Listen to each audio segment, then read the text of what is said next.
اب یہ ایک مختلف دور ہے، اس میں تبدیلی لانے کے دو طریقے معروف ہیں۔ ایک طریقہ ہے جو اب ہمارے سر پہ کھڑا ہے، الیکشن شریف، اور دوسرا طریقہ وہ ہے کہ جو ہمارے بعض سیاسی رہنماؤں نے اس کی کھسیانی بلی والی کوشش بھی کی ہے، یعنی دھرنے دینا، ایجیٹیشن کرنا، پکٹنگ کرنا، حکومت کے نظام کو فیل کر دینا۔ میں اب ان دونوں طریقوں کے حوالے سے عرض کرنا چاہوں گا کہ دیکھیے، یہ جو نظام کو تبدیل کرنے کا طریقہ سمجھا گیا نا الیکشن، یہ نظام اس سے تبدیل نہیں ہوتا، حکومت تبدیل ہوتی ہے۔ اس سے نظام نہیں بدلتا، اس سے صرف حکومت بدلتی ہے۔ اور جب حکومت بدل جاتی ہے، اب دیکھیے نظام کی پیچیدگی سمجھیے، ایک نئی پارٹی مثلا ابھی پی ٹی آئی جیت کے آئے گی تو کہاں پہ آئے گی؟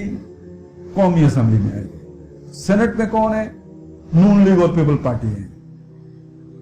یہ قانون جو بھی بل پاس کریں گے اکثریت کی بنیاد پر قومی اسمبلی میں کریں گے۔ سینٹ میں کون بیٹھا ہوا ہے؟ سابقہ بیٹھے ہوئے ہیں، چھٹی، وہ ادھر یا تو پینڈنگ ہو جائے گا یا ریجیکٹ ہو جائے گا، پاس ہی نہیں ہوگا۔ 2 سال کے بعد ان کو موقع ملے گا کہ یہ اپنے سینیٹر لے کے آئیں۔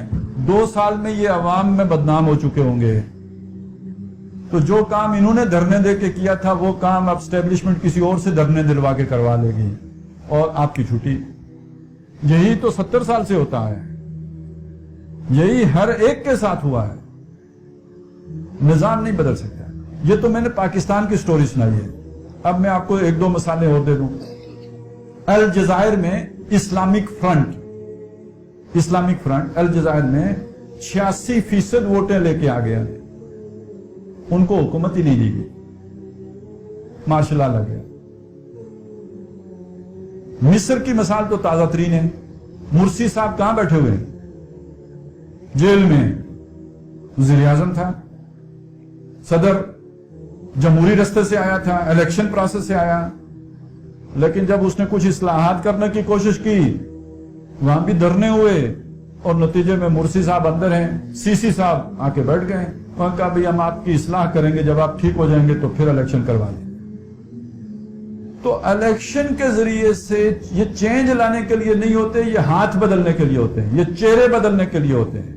یہ ویسٹڈ انٹرسٹ جو کسی ملک کے اندر ہوتا ہے اس کی یہ میوزیکل چیئر گیم ہے، یہ باری میری اگلی باری تیری، اور اگر لوگ بور ہونے لگیں تو تیسرا کھلاڑی شامل کر لیا جاتا ہے، کچھ دن وہ نچواتا ہے، اور یہ کھیل اسی طرح چل رہا ہے۔ یہ وشیس سرکل ہے جو چل رہا ہے۔ اسی لیے اقبال نے اس وقت سمجھ کے کہہ دیا تھا، الیکشن ممبری کرسی صدارت بنائے خوب آزادی نے پھندے، اٹھا کے پھینک دو باہر گلی میں، نئی تہذیب کے یہ انڈے ہیں گندے۔ تو اس کی حقیقت تو یہ ہے۔ اچھا، بلکہ ایک اور جو اس پوری سیاست میں جو کھیل کھیلا جاتا ہے اس پر بھی 2 شعروں میں اقبال نے ایک تبصرہ کیا ہے۔ عنوان ہے سیاست کا جو کھیل ہے، اس میں کہتے ہیں اس کھیل میں تعین مراتب ہے ضروری، شاطر کی عنایت سے تو فرضی میں پیادہ، بیچارہ پیادہ تو ہے ایک مورا ناچیز، فرضی سے بھی ہے پوشیدہ شاطر کا ارادہ۔ جس نے کل وزیر اعظم بننا ہے یا جس کے لیے ساری لاڈلے کے لیے جو کچھ بھی پلان ہو رہا ہے، پتہ انہوں نے ککھ نہیں کہ وہ نال کل ہونا کیے،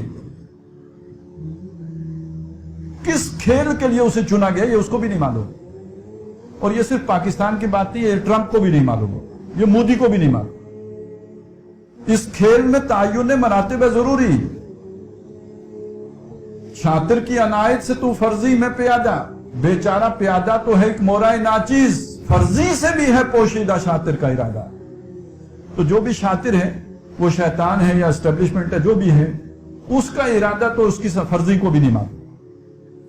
اور اس پورے کھیل کا جو ایک خلاصہ بیان کیا ہے کہ اس میں کیا کچھ ہوتا ہے، اس کے اندر دین و ایمان کا کیسے جنازہ نکلتا ہے۔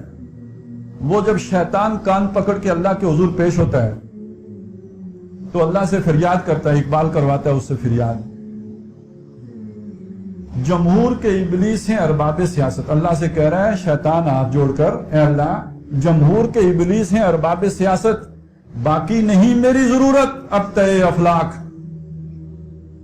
میرا کام جس طرح یہ کرتے ہیں میں قانون کو ہاتھ لگاتا ہوں، اب میرا کیا کام ہے یہاں؟ تو یہ تو سارا کھیل ہی ہے، اس سے کوئی نظام نہیں بدلنے والا۔ نظام اب اگر بدلے گا وہ اس کانفلکٹ سے، لیکن کانفلکٹ کون سا؟ کہ جب آپ قربانی دینے کے لیے سڑکوں پر آئیں، ہے یہ قتال ہے لیکن یک طرفہ ہے، گولیاں کھائیں گے، آپ لاٹھیاں جھیلیں گے، آنسو گیس کے شل چلیں، آپ منتشر نہ ہوں۔ یہ جو عوامی تحریک ہوتی ہے نا، یہ ایسا نہیں ہوتا کہ آپ ساری دنیا سے لوگوں کو اسلام آباد میں جمع کر لیں، آپ نے انتظامیہ کو سٹرچ کرنا ہوتا ہے، کریا کریا، بستی بستی، گلی گلی، اور نظام کو بلاک کیسے کرنا ہوتا ہے؟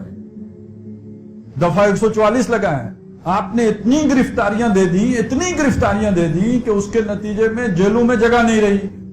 نظام بلاک ہونے کا یہ مطلب نہیں کہ بدماشی سے بلاک کرنا ہے، نظام بلاک ہونے کا مطلب یہ کہ اسے حکومت کے لیے ناقابل عمل بنا دینا ہے وہ کام کرنا۔ ان کے پاس اگر 1 لاکھ آدمی کو جیل میں رکھنے کی گنجائش ہے، قانون کی خلاف ورزی 5 لاکھ آدمی نے کر دی، کہاں رکھیں گے؟ عوام آپ کے ساتھ اس طرح ہو کہ بالفرض یہ طے ہو جائے کہ ہم نے بجلی نہیں استعمال کرنی۔ دیکھیے ایک لوگ کہتے ہیں سول نافرمانی کا مطلب یہ ہے کہ ہم بل نہیں دیں گے۔ اخلاقی طور پر بل نہیں دینا بدماشی ہے۔ آپ نے بجلی استعمال کر لی، بل کیوں نہیں دیتے؟ اگر آپ نے سول نافرمانی کی تحریک چلانی ہے تو اس کا جائز راستہ کیا ہے؟ ہم بجلی استعمال نہیں کرتے، آپ اپنا بل لے جائیں، میٹر اتار کے لے جائیں۔ حکومت کیسے بیٹھ جائے گی؟ وہ وابدہ کیسے چلائے گی؟ آپ بل دیتے ہیں، آپ بجلی استعمال کرتے ہیں تو وابدہ چلتا ہے، محکمہ چلتا ہے۔ تو حکومت کو بے بس کرنے کے یہ نئے طریقے ہیں، آپ کو ہتھیار اٹھانے کی ضرورت نہیں ہے۔ دنیا میں معروف طریقے ہیں۔ انگریزوں کو ناقوس چنے چبوا دیے تھے گاندھی نے، ہم کھدڑ پہنیں گے، ہم آپ کے بنے کپڑے نہیں پہنیں گے، وہ مانچسٹر سارا بیٹھ گیا تھا۔ تو قانون کے اندر رہتے ہوئے، اور اگر آپ سڑک پہ آئے ہیں، یہ بات نہیں ہے کہ آپ کو پولیس مٹھائی پیش کرے گی کہ آپ پرامن ہیں۔ ان کو حکم ملے گا آنسو گیس پھینکو، پھینکیں گے۔ ان کو حکم ملے گا لاٹھی چارج کرو، کریں گے۔ اس وقت پتا چلے گا آپ اگر پرامن رہیں تو، اس وقت پتا چلے گا آپ گملہ نہ توڑیں تو۔ اس کا نتیجہ کیا نکلتا ہے؟ جو لاٹھیاں چلانے والا پولیس والا ہے وہ تو مزدور ہے، اس کو تو جو حکم ملا وہ کرنا ہے۔ وہ کرتا ہے اس لیے کہ وہ جب لاٹھی چلاتا ہے تو ہم بھی مکہ مارتے ہیں، وہ کرتا ہے اس لیے کہ پتھراؤ ہم بھی کرتے ہیں، وہ کرتا ہے اس لیے کہ جو بس ہمارے میں ہو وہ ہم بھی کر گزرتے ہیں، تو پھر اس کی اور ہماری ذاتی لڑائی بن جاتی ہے۔ اگر ہم اس کے بدلے میں پرامن رہیں اور مار کھائیں اور شرافت کو بھی برقرار رکھیں تو ان کے اندر بھی بغاوت پیدا ہوگی۔ اور دنیا میں یہ میں کوئی مفروضے نہیں بیان کر رہا ہے، یہ ایران میں ہو چکا ہے، یہ آرمینیا میں ہو چکا ہے، اور کئی ممالک کے اندر جو ہے اس طرح کی بغاوتیں کامیاب ہو چکی ہیں۔ یہ وہ ہے وہ راستہ جو نظام تبدیل کرنے کے لیے ہے۔